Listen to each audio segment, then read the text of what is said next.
மக்களை வணக்கம். நான் உங்கள் கோடஞ்சி.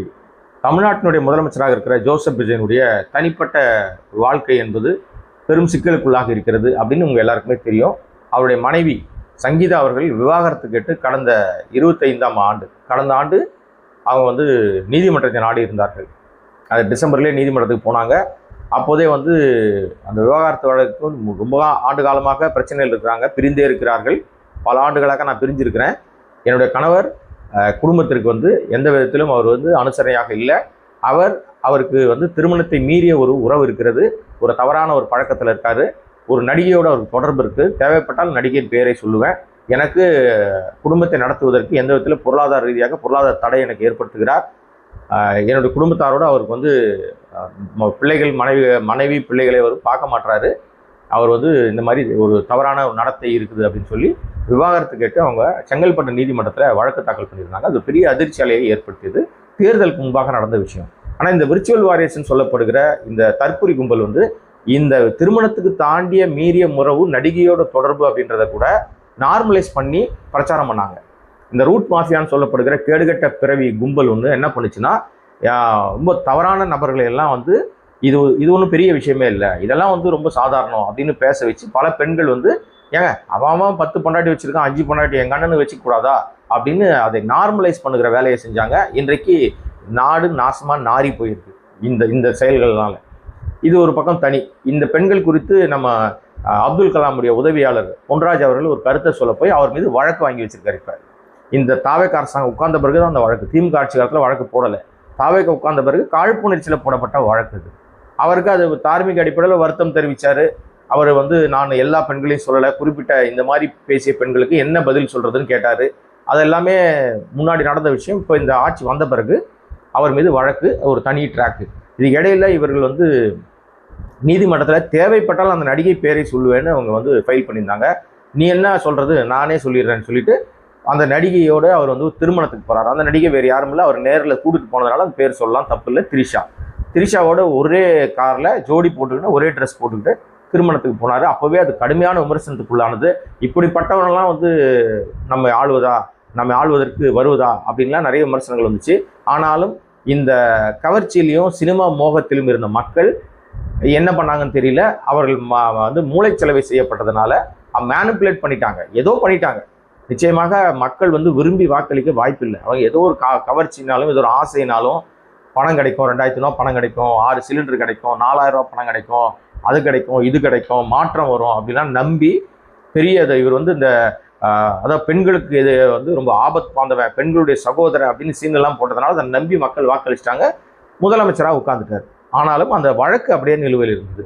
இதுக்கு இடையிலே தேர்தலுக்கு சில தினங்களுக்கு முன்பாக, அதாவது ஏப்ரல் மாதம் 20ஆம் தேதி மீண்டும் இந்த வழக்கு விசாரணைக்கு வந்தது. அப்போது 2 பேர் தரப்புலையும் வழக்கறிஞர்கள் ஆஜரானாங்க. அது மாதிரி தேர்தல் நடந்துகிட்டு இருக்குன்னு ஒரு பக்கம்லாம் சொன்னதுனால அந்த வழக்கு நேற்றைக்கு, அதாவது 15ஆம் தேதி அது ஒத்தி வைக்கப்பட்டிருந்தது, நம்ம ஜூன் மாதம். இப்போ மீண்டும் அந்த வழக்கு விசாரணைக்கு வந்தது. அந்த விசாரணையின் போது இந்த வழக்கில் ஆஜராக வேண்டிய 2 பேருமே ஆஜராகலை. அதற்கு பதிலாக வழக்கறிஞர்கள் தான் ஆஜராயிருந்தாங்க.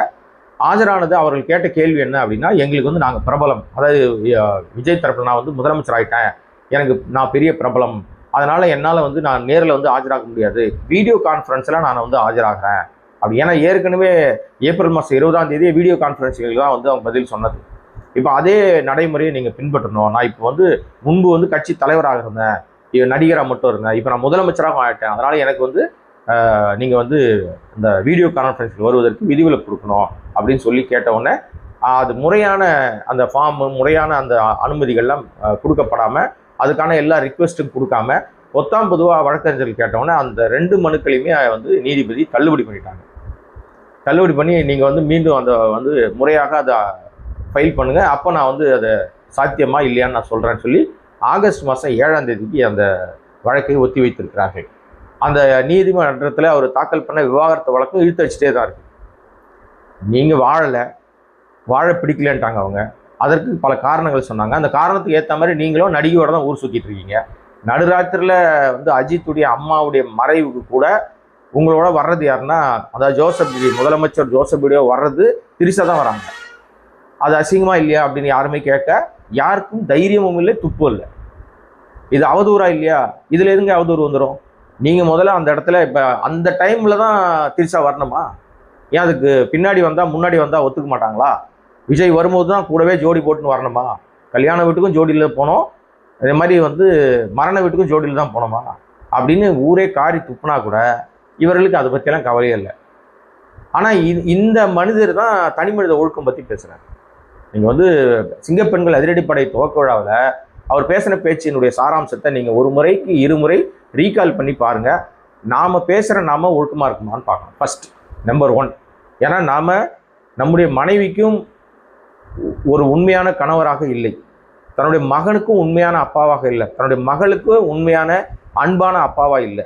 அப்போ தன் குடும்பத்துக்கே உண்மை இல்லாதவர் நாட்டு மக்களை எப்படி காப்பாற்றுவார்னு நம்ம டே 1லேருந்து இன்னைக்கு வரைக்கும் கேட்டுட்டு இருக்கோம். ஆனால் இந்த மக்களில் ஒரு 34% மக்கள் விசிலுக்கு கண்ணை மூடிக்கிட்டு போட்ட ஓட்டினுடைய அந்த தவறான செய்கையினால இன்னைக்கு நாட்டு மக்களுடைய பாதுகாப்பே கேள்விக்குறியாயிருக்கு.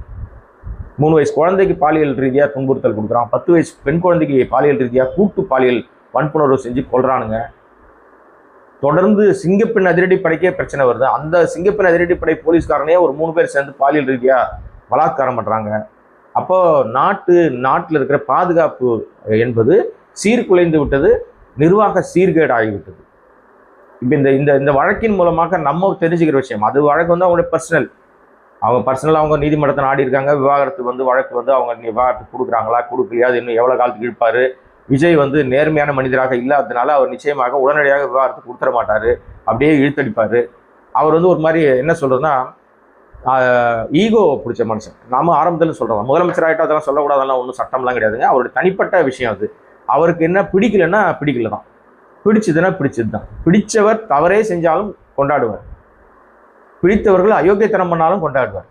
ஏன்னா அவரை நம்ப வைக்கிறதுக்காக ரூட் மாஃபியா பண்ணுகிறார். இவ்வளோ அயோக்கியத்தனத்தையும் அவர் சந்தோஷமாக ஏற்றுக்கிறாரு அப்படின்னு சொல்லும்போது அவர் எப்படிப்பட்ட மனிதர்னு நீங்களே புரிஞ்சுக்க வேண்டியது. அவர் அப்படிப்பட்டவர் தான் சொல்கிறாரு தனி மனித ஒழுக்கத்தை பற்றி அந்த சிங்கப்பெண் அதிரடிப்படை துவக்க விழாவில் பேசுகிறாரு. அப்படி பேசும்போது தனி மனிதன் ஒழுக்கமாக இருந்தால் நாடு நல்லா இருக்கும் அப்படின்னு பேசுகிறார். நாம அது கரெக்டாக இருக்குமான்னு கண்ணாடி முன்னாடி அவர் நின்று பார்த்து கேட்டுக்கணும். எனக்கு தெரியல அவர் எப்படி இருக்காருன்னு அவருக்கு தான் தெரியும், எனக்கு எப்படி தெரியும்? எனக்கு தெரியாது. நீங்கள் பார்த்துக்கிட்டு இருக்க உங்களுக்கும் அவரை பற்றின ஒப்பீடுகள் உங்களுக்கு இருக்கும். என் பார்வையில் அது அப்படி தெரியுது, அவர் கண்ணாடி பார்த்து பேசினா நல்லதுன்ட்டு. பட் நீங்கள் என்ன நினைக்கிறீங்கன்னு கமெண்ட் பண்ணுங்கள். இன்னொரு விஷயம், இந்த விவாகரத்து வழக்கு என்பது உடனடியாக முடிவுக்கு வருமானா என்னை பொறுத்த வரைக்கும் நான் இப்போ இவர் இழுத்துக்கிட்டு இருக்கிறத பார்த்தா உடனடியாக முடிவுக்கு கொடுக்க மாட்டாருன்னு தான் தெரியுது. ஆனால் அவங்க மனைவியாக இருக்கிற சங்கீதாவும் சரி பிள்ளைகளும் சரி ஒரு முதலமைச்சர் ஆகிவிட்டார், தன்னுடைய கணவர் முதலமைச்சர் ஆகிட்டார்னு சொன்னால் கூட அவங்க வேலையில் கரெக்டாக இருக்காங்க. நமக்கு இவர் சரிப்பட்டு வர மாட்டார். ஆனால் சமரச முயற்சி நிறைய நடக்குது பின்னாடி, இன்னும் நிறைய சமரச முயற்சினா 2 பேரும் சேர்ந்து வாழறது இல்லை. இந்த பிரச்சனையிலேருந்து அவங்க டைவர்ஸ் அந்த கேஸை வித்ரா பண்ணிக்கிட்டு அவங்க வாழ்க்கையை வாழ்ந்துட்டு இருப்பாங்க. இவர் ஜாலியாக இவர் வாழ்க்கையை வாழ்ந்துட்டு இருப்பார். பொதுமக்கள் மத்தியில் ஒரு நல்ல பேரை ஏற்படுத்துவதற்காக சில பேர் இப்போ முதலமைச்சர் ஆன பிறகு மறுபடியும் மீண்டும் அந்த பேச்சுவார்த்தையெல்லாம் தொடர்ந்து நடத்திக்கிறாங்கன்னு சொல்கிறாங்க. ஆனால் அது எதற்குமே அந்த பிள்ளைகளும் ஒத்துக்கலை, அவங்க மனைவி அவர்களும் ஒத்துக்கலைன்னு சொல்கிறாங்க. ஏன்னா ஒரு முறை அவங்களுக்கு இது ஹார்ட் பிரேக் ஆயிடுச்சுங்க.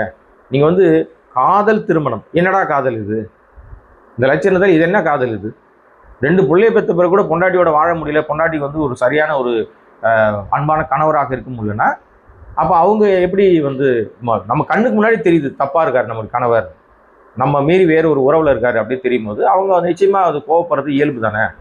அதனுடைய வெளிப்பாடாக தான் அவங்க ரொம்ப தெளிவாக ஒரு முடிவை நோக்கி நகர ஆரம்பிச்சிட்டாங்க. ஆனால் வேண்டுமென்றே அதை தாமதப்படுத்தி கொண்டிருக்கிறார் முதலமைச்சர் விஜய். இது ரொம்ப ஒரு நல்ல தூய சக்தி செய்கிற வேலை இல்லை. இது அதாவது தூய சக்தி கிடையாது, இது மாய சக்தி, நார சக்தி, ஏமாத்து சக்தி, மொத்த தவறான சக்தியும் இவர்கிட்ட தான் இருக்குது. அதனால தான் இவர் ஜோசப் விஜய் என்கிறவர் அரகஜா பொட்டு வச்சுக்கிட்டு கோயிலாக போய் சுற்றிட்டு இருக்கார். ஏன்னா அவர் போகிற கோயிலெலாம் பாருங்கள், எதிரிகளை பழிவாங்கிற அதிகமான சர்வநாசம் செய்கிற பூஜை பண்ணுறது, இதெல்லாம் யார் சொல்லிக் கொடுக்குறதுன்னா அந்த ஜோசியர் ஒரு ஆள் வச்சுருக்கார், அந்த ஜோசியர் சொல்லிக் கொடுக்குற வேலை.